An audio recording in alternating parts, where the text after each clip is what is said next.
Hello everyone, welcome back to Pommyinoz. I hope we're all looking after ourselves and we're nice and happy and all that malarkey. Start of the week and the football started and we're already on a negative, aren't we? Fantastic. If you are new around here though, welcome to you. Good day.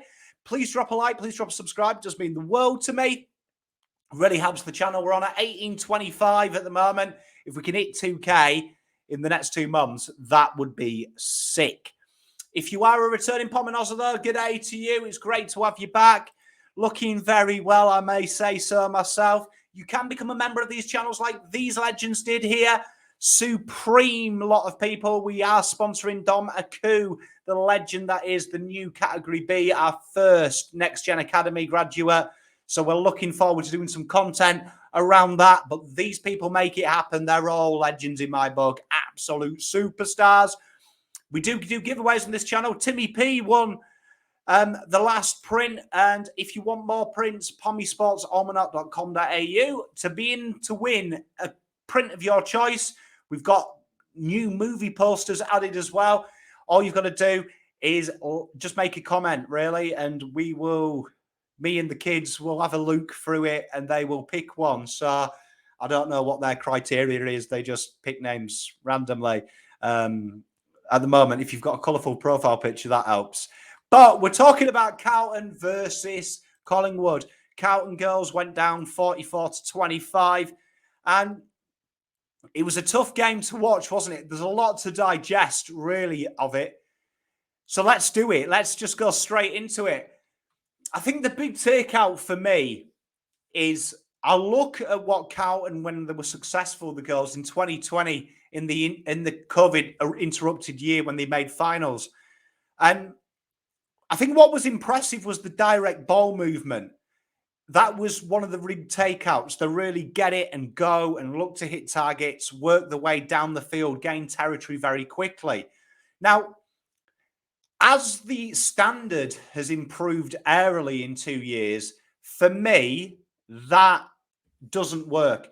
And I've got huge questions about half and the list management, because you look at the side in 2020 to now, it's progressively smaller. Its skill set isn't aerially, but the tactics have remained the same.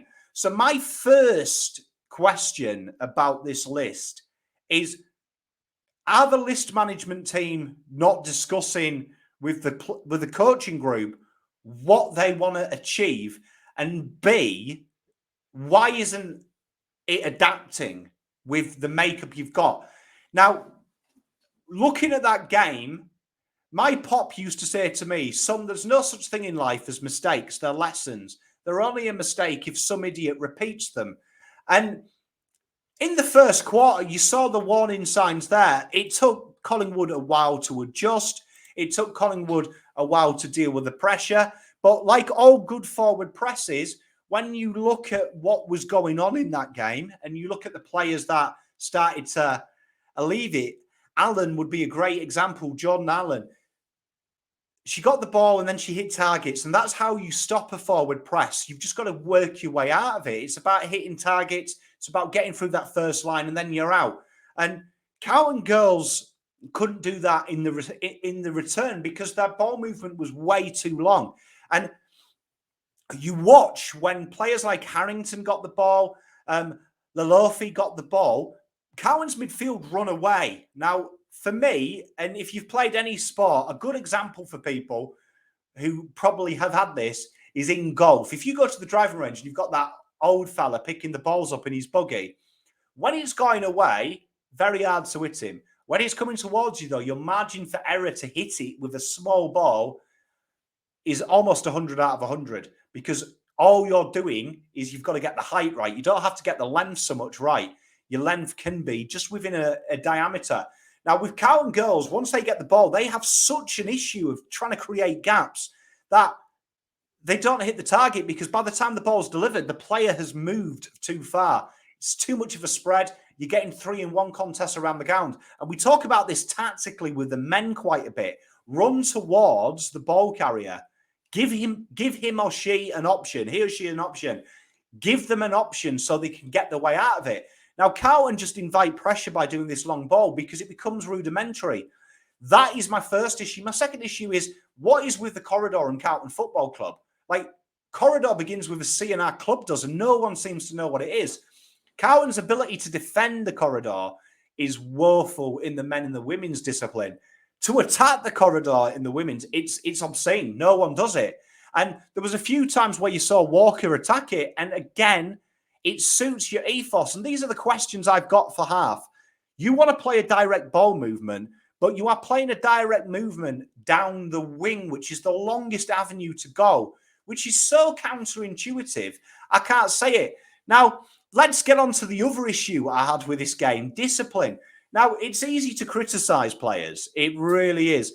But I can't tell you how passionate I am about tactics breed confidence. Now, I'm going to give you an example. You look at Man City in the Premier League at the moment. They have looked mundane against heavy pressure, players taking away the midfield pass. And they've struggled at times. They've still won, but it hasn't been comfortable, and they have dropped points with it. But their system of short, sharp passing alleviates 90% of pressure, because you're making opponents chase shadows. When you make opponents chase shadows, they tire. Like Carlton's Girls tired after 10 minutes with that pressure, because what Collingwood did is they just moved it around short, sharp. Now, you can still play a direct game with short, sharp passing. You watch Man City, it's fairly direct when it needs to be. But the general go-to is alleviate pressure. And the way you do it is you make people move around. Carlton's composure is an issue because of the way they play. They are becoming tired. They are overexerting energy for very little reward. And that then goes into a system where you do make silly mistakes. Some of them free kicks, and I would say probably 3 of them that we conceded were our own worst enemy. Like, not giving the ball back, ridiculous for me. Not giving the ball back is stupid. And the fact it was to Downey says it to me. Do you know what I mean? Says it to me. Elisa Day, she's a phenomenal footballer. But for me, I'm not a fan when, this is my issue with Carlton, when they show intent, a lot of the times intent comes from emotion. And unless you keep your emotion in check and you're doing silly stuff, it's counterintuitive. Like, don't be aggressive in that case. Now, I think Carlton needs to have a real look at this list. Now, I don't think this list is bad. And when I look at this list, I think there's a lot of skill sets in this list that say to me, yeah, it's a good side. But if you're not playing them to their situation, you're not putting round pegs in round holes, and you're trying to make them round pegs when they're square holes, you've got an issue. Outside of 50, Carlton seemed to be devoid of ideas. And there was some great passages of play that resulted in goals where there was a few handball chains outside. Don't just get it in. Taylor Harris isn't there anymore. And I think Half has got away with Taylor being a big target. And if she doesn't mark it, she brings it to ground, which then plays into Darcy's hands, Brooke Walker's hands, Nick Stevens' hands.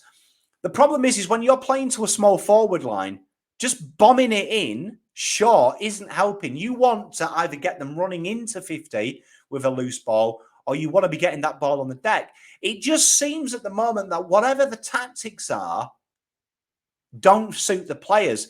And I think this is an entire half issue.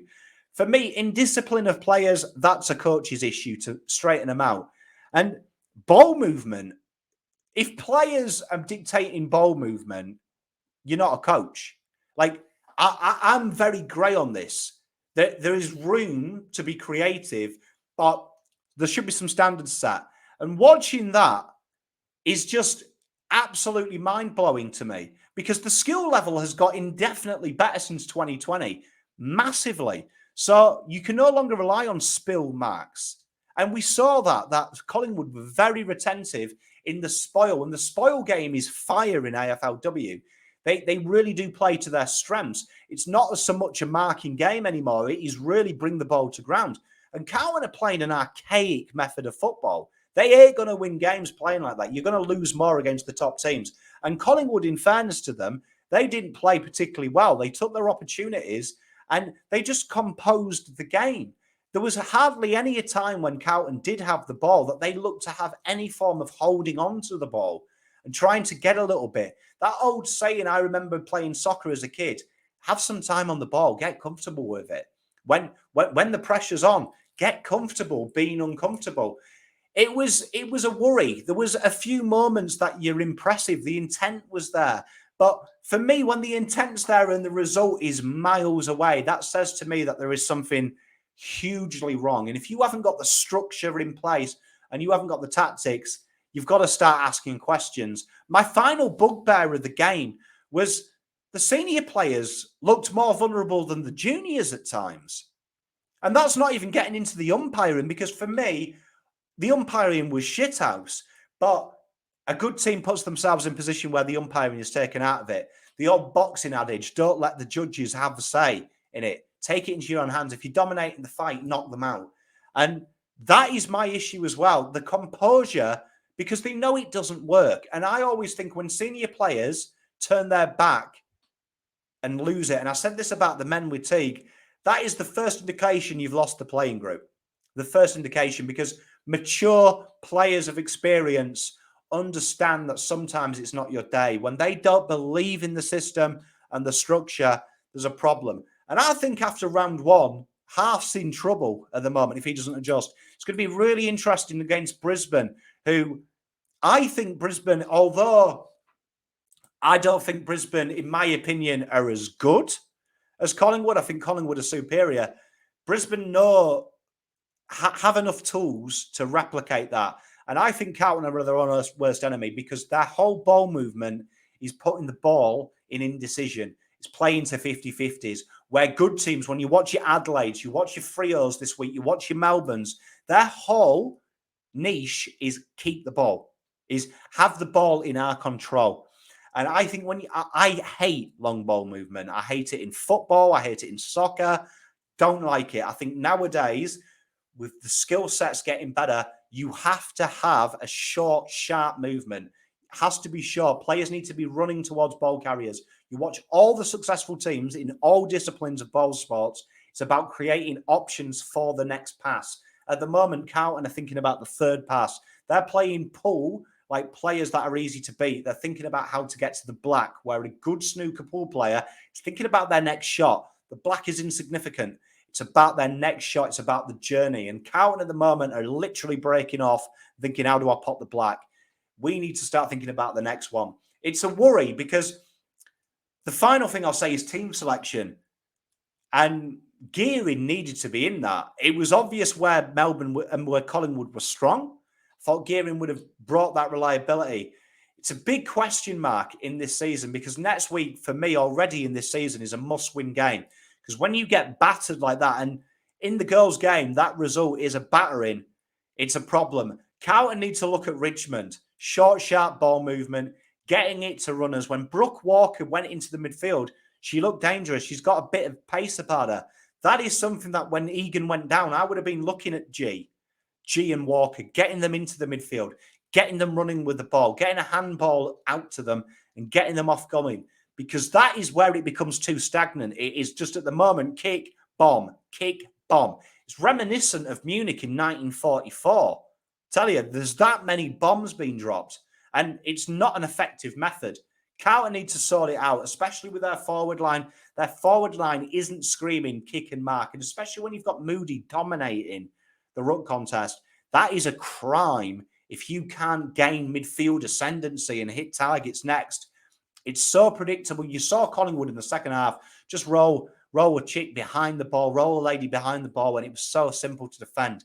It is a real worry for Carlton. And moving in, I'm not going to get angry at this stage, but it is crazy that in 2022, I'm talking about direct ball movement and how it is archaic in the AFL. It needs to change. It is a big worry. Is there any positives in that game? 10 minutes of pressure. I hate saying that's a positive. I expect to see pressure in all minutes of all quarters. A lot to work on. Chance to make it right against Brisbane. It is a must-win game in such a short season. Can they do it? I don't know. I think it's a talented list with a system that ain't going to win you games in this discipline, I'm afraid. It ain't. It might win you it at under 15s, but it ain't at elite level. They're my thoughts. Let me know what you guys and girls thought. I'll look forward to doing the watch along next week. Till next time, Pom out.